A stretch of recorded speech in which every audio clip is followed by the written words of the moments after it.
Hey, this is Chairman Evan Power. Thank you for joining us again on Power Play.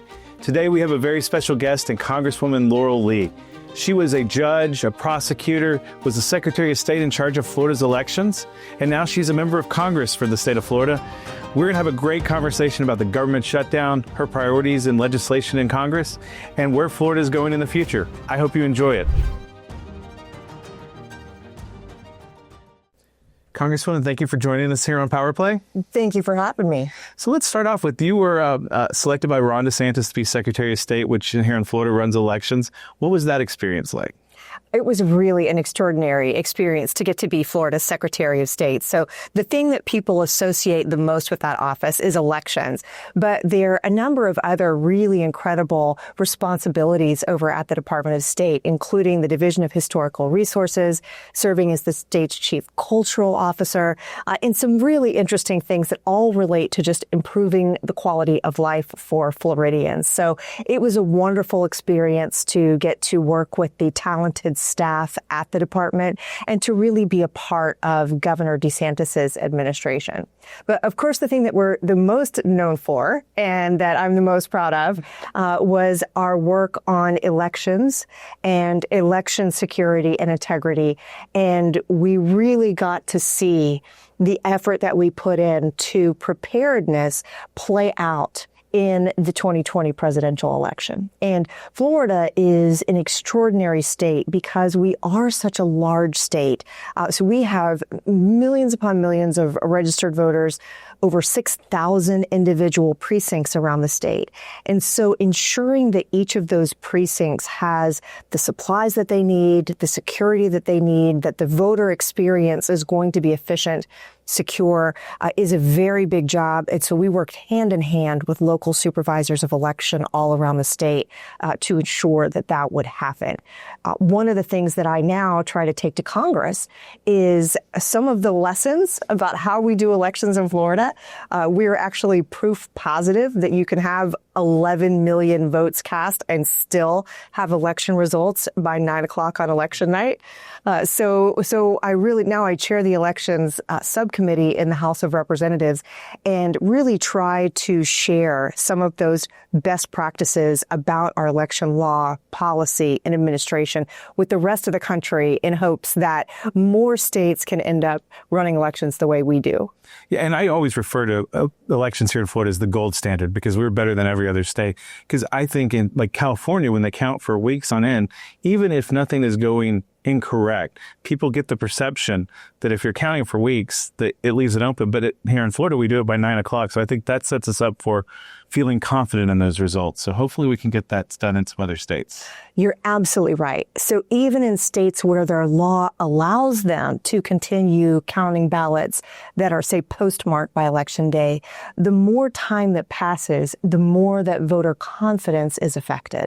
And so I agree. I think one of the number one things, if I could change election law across the country, one of the number one things I always say is to require all states to have ballots due by 9 o'clock on Election Day. And we're actually, again, such an example. When you look at Florida results, there are so few ballots that end up not being counted because they're late. The reality is that if elections officials are doing their job and making sure that voters know about the deadline, they'll get their ballots in on time. We prove it every election cycle here in Florida. I think that's good. And then you went from Secretary of State to running for Congress. What made you make that jump? And what was that experience like? It was such an interesting experience. So you'll recall back in 2022 was when we went through redistricting and Florida added a new congressional seat because of population growth. And it was right around the area where I had been living and working and raising my family. So for me, it was just an extraordinary opportunity to have the chance to run in a seat where there was no incumbent, an open seat, and being here in Tallahassee and serving as part of the administration and as Secretary of State had really shown me how vital it is to have policymakers that care about conservative principles, that are willing to commit themselves to serving in a way that is reflective of the values of their community and really the needs of our country. So it was a great opportunity for me to take some of our Florida values, our good Florida policies, and take them up to Washington. And it's also such an incredible privilege to get to represent the people in my community. And one of the things, in addition to the policy that we work on and the bills that we pass,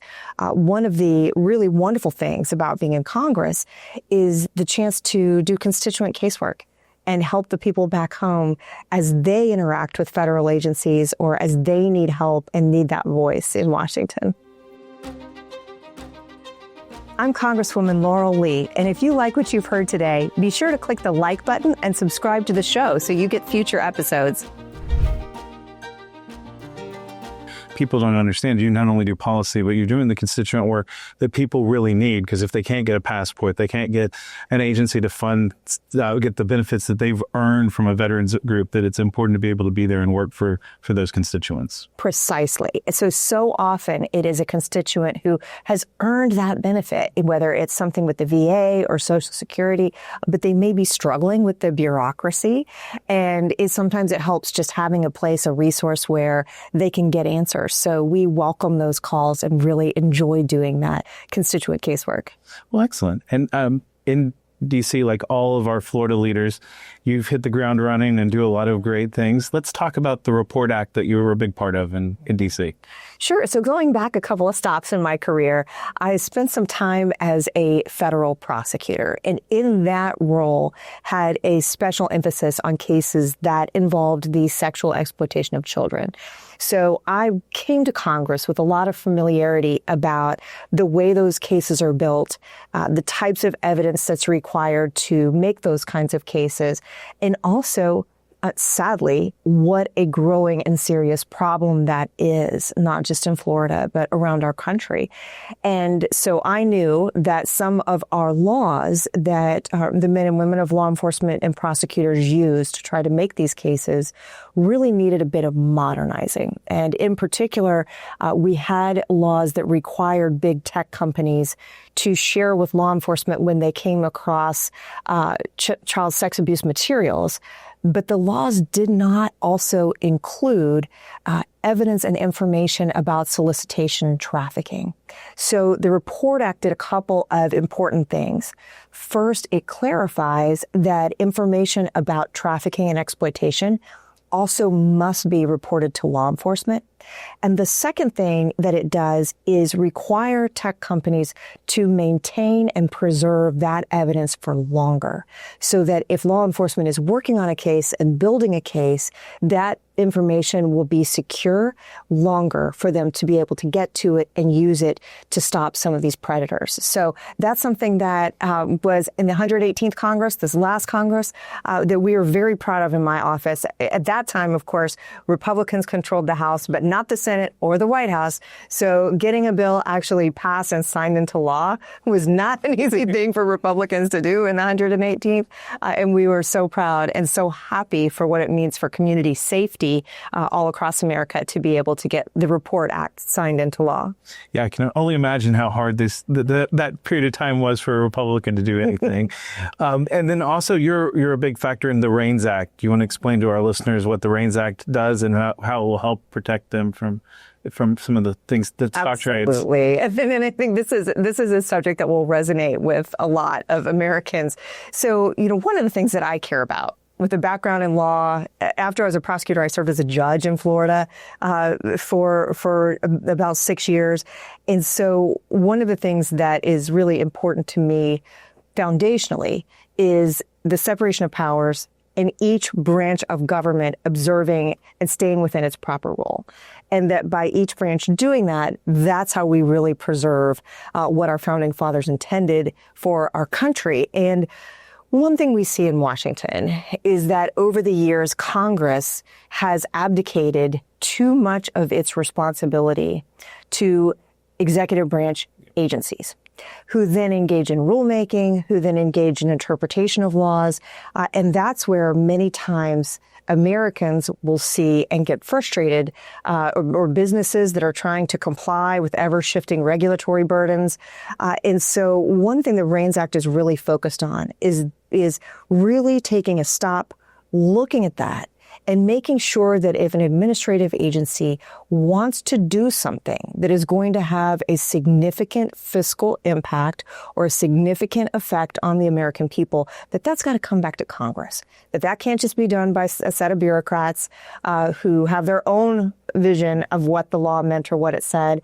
And this gets back to, as a judge, one of the most important things we all remember is your job is to apply the law, not to make it, not to try to get to your desired outcome, apply the law. And that's what we really need these administrative agencies doing more of, is look what Congress told you to do that. And if it is significant, it's got to come back to the legislature because we're the ones that are accountable back to the people. So if we get it wrong, we're going to hear about it. And that's how it should be. No, and I think Congress as a whole's approval rating so low is that they haven't done those jobs. So they've let the federal government get out of control and basically legislate through agencies, which has not been beneficial to Americans. Not at all. Not at all. So it's one step forward in trying to set that right and get back to the way things should be running in Washington.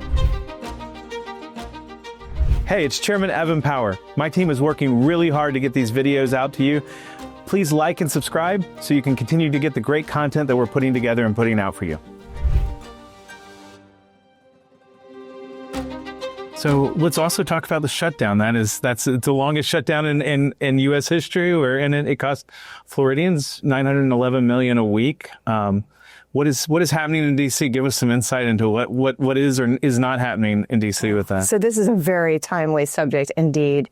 So the House Republicans passed a temporary funding bill about 6 weeks ago now, and that would have basically just kept the lights on. It would have preserved the existing spending levels just so that we could continue our process of working on appropriations bills and funding the government. So, taking a step back, that's how it should work. We should be passing individual appropriations bills that are reviewed by committee, that are debated, that actually look at and set appropriate funding levels and allow us to tackle the debt and economic. We've got to get our country back on the right fiscal trajectory in Washington.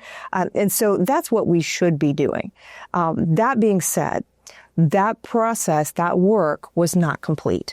So House Republicans passed a temporary funding bill with no other provisions, no partisan wish list, even though we have a long wish list.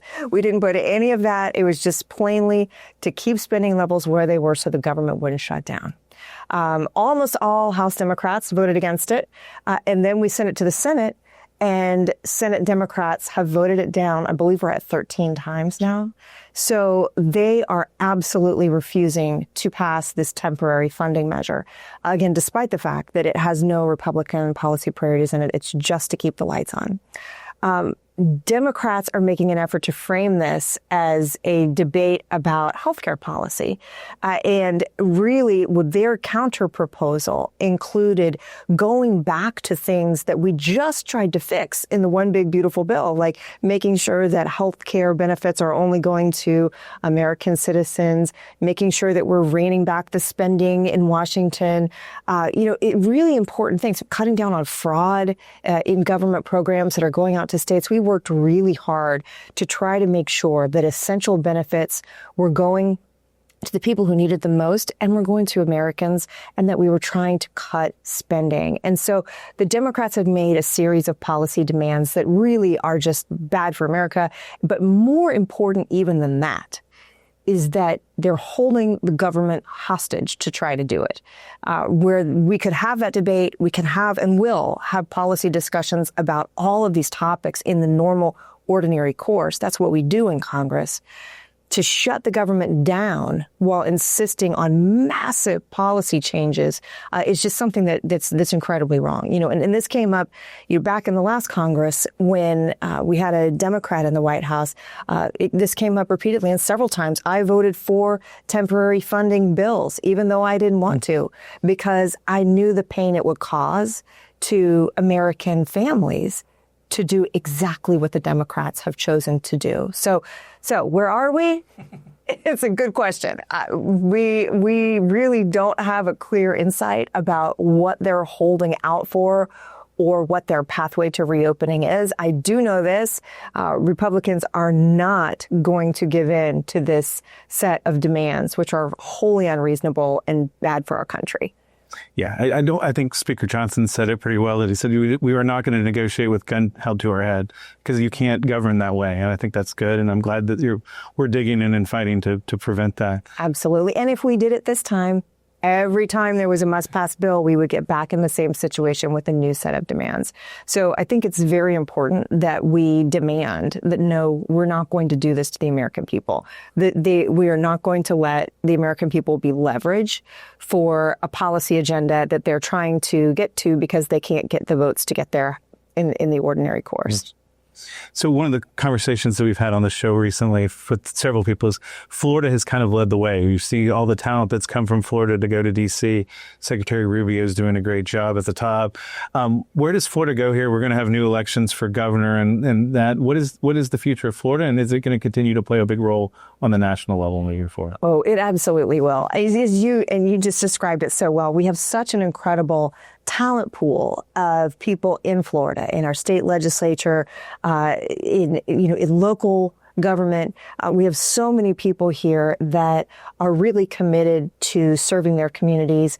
But more importantly, they are embracing the style and the policies, the leadership of a state that is thriving. We are the example of prosperity, freedom, valuing parents and their children's education, having secure elections. Time after time, Florida has led on policy issues that the rest of the country wants to see. That really, part of sharing the Republican message, which I appreciate so much, the work that you do to be sure that our state and beyond are hearing the good Republican conservative message, is sharing with America why they should want to be with us, what a Republican vision of America looks like, and how that's good for our economy, for families, for jobs, for education, making sure that, it's easy to sit back and tell what the other guys are doing wrong. They make that easy. They give us a long list.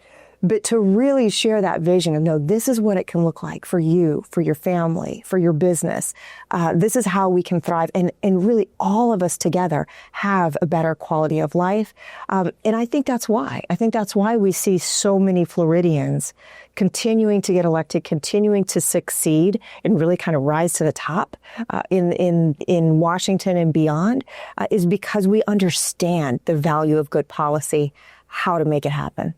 And I think it started with COVID because everyone looked to us for the lead in COVID. Mm-hmm. And then we kind of leaned into that and we had the most conservative legislative session in history after that. We kind of moved on a variety of issues, but it really sets the stage. And we're asked, from my point, when I go to RNC meetings, people are like, what are you doing in Florida? And we had to help in Pennsylvania, Illinois. They asked us in Illinois to bring Florida talent there to explain what they were doing. But I think obviously we play a big role in that. But and what's next in D.C.? Is there anything else you're going to be working on as a member of Congress? What's the next thing after if we ever get the government open again? If we ever get the government back open, we have a lot of work left to do. It is an exciting time to be there with President Trump in the White House, working on making his agenda a reality. And we can see already the extraordinary things he's accomplished. Our border is secure. We're in a whole new position with countries around the world. I mean, the things that he is accomplishing just week by week are incredible.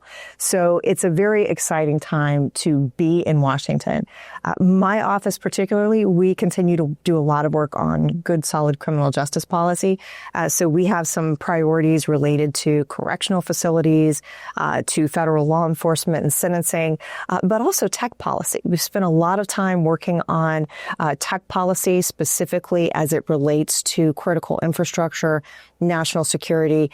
So I expect that we will continue to have a real focus on both cybersecurity and artificial intelligence. I got to be part of our House task force on artificial intelligence this last Congress, and it was bipartisan. So we had representatives, Republicans and Democrats, and from each of the committees in Congress. So we got to hear those different perspectives and those different points of view to try to really identify the landscape of what can we do federally to make sure that we create guardrails if needed, but also encourage innovation so that we can continue to lead the world when it comes to artificial intelligence. And it is the future. Yes, it is. But I want to thank you for coming first, and thank you for all your support of the party over the years. You've been very helpful to the party and always advocating for what we're doing as we're fighting for all our elected officials. So thank you for joining us, and thank you for your support. Thank you for having me. It's a pleasure to see you again. I'm Congresswoman Laurel Lee. I represent Florida's 15th Congressional District. And if you want to know more about what we're working on in Congress or how my office can help you, go to votelaurel.com. I hope you enjoyed this timely conversation with Congresswoman Laurel Lee, where we talked about the government shutdown, how Congress isn't working, and how she's working to make Congress work for you and some of her constituent services. Please like and subscribe this channel if you like what you saw, and comment who you'd like to hear from next as we continue to bring content to you on a regular basis on PowerPlay.